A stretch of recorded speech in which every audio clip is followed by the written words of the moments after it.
Today, we're going to crack open a 40-year-old document that honestly feels like it could have been written yesterday.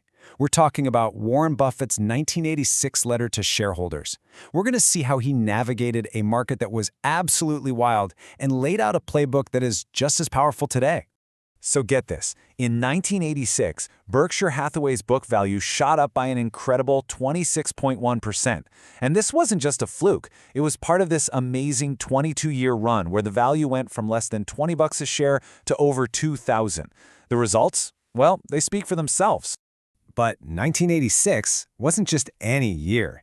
Buffett himself called the market euphoric. He said stock prices were, and I'm quoting here, gloriously uncoupled from the plodding performances of the businesses themselves. Sound familiar? The market was just running on pure hype.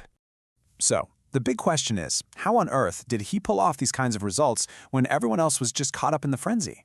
Well, the secret is right there in his playbook, a set of rules he laid out in this very letter. All right, let's get into it.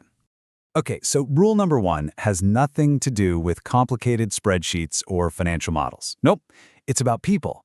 Buffett says he has 2 main jobs, and the absolute first one is finding and keeping amazing managers to run his companies. I mean, his whole management philosophy is just brilliantly simple, right?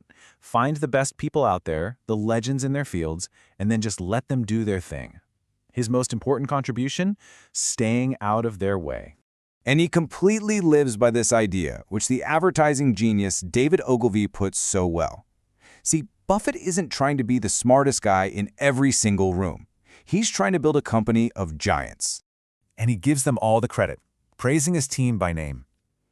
He celebrated managers like the Blumkin family, where 93-year-old Mrs. B was still running circles around the competition. These are the people who build real, lasting value. And this focus on people, it leads directly into his second rule. So Buffett's second big job is deciding where to put the money, capital allocation. But listen, he's not just buying stocks, he's buying businesses. He's looking for partners for the long haul. And his purchase of Fechheimer back in '86 is the perfect example. Fechheimer just ticked every single box for him. It had a fantastic economic track record, it was run by the Heldman family, who were clearly talented, high-grade people, and maybe most importantly, they absolutely loved their business and wanted to stick around as partners. And the way the deal went down was just incredibly fast. The owner, Bob Heldman, literally just wrote him a letter. They had one meeting, and boom, the deal was done.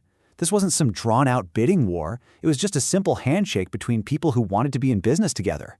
And this really gets to the heart of his goal. He's not looking to flip a company or restructure it. He wants to provide a permanent, supportive home for great businesses run by great people.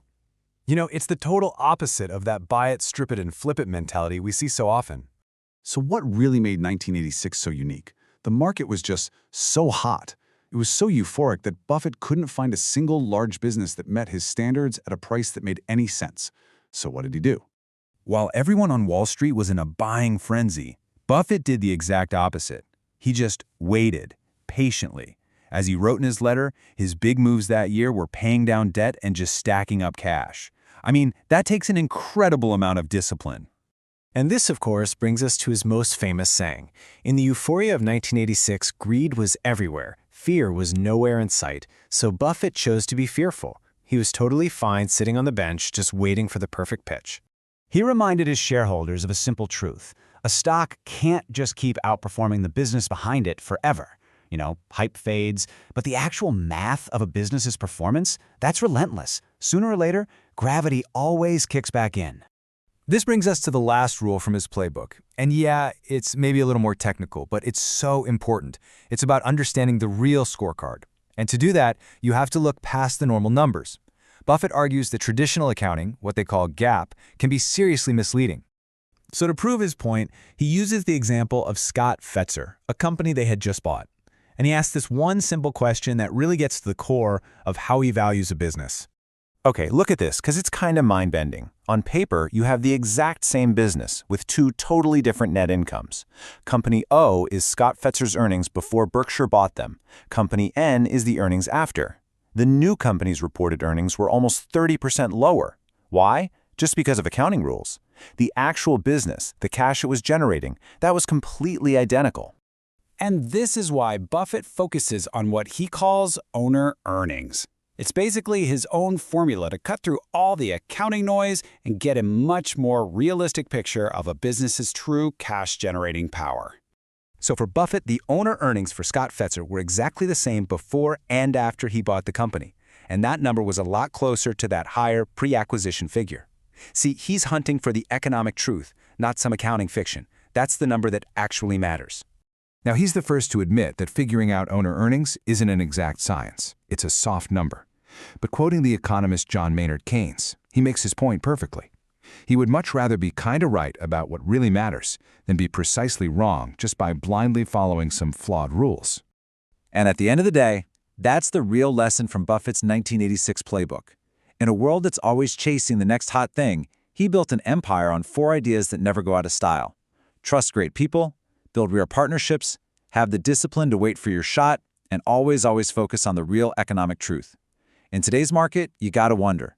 That question he leaves us with is more relevant than ever.